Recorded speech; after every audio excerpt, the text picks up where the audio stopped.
Bye, bye, bye.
Allez bien en fait si quoi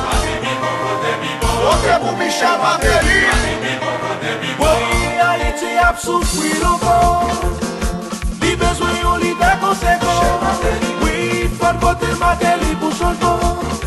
Michel Martelly c'est réponse paysan Si nous voulons développement La bonne éducation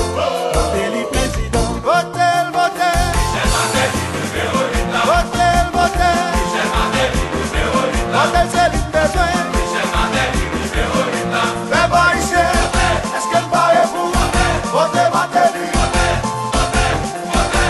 Numéro 8 là Réponse paysan Fais pas ici On vote Michel Martelly numéro 1 Votez pour voter Michel Martelly pour sauver Michel Martelly numéro 1 Moi, c'est Michel Martelly, candidat à Réponse Paysan, numéro 8 là. Message ça, c'est pour nous.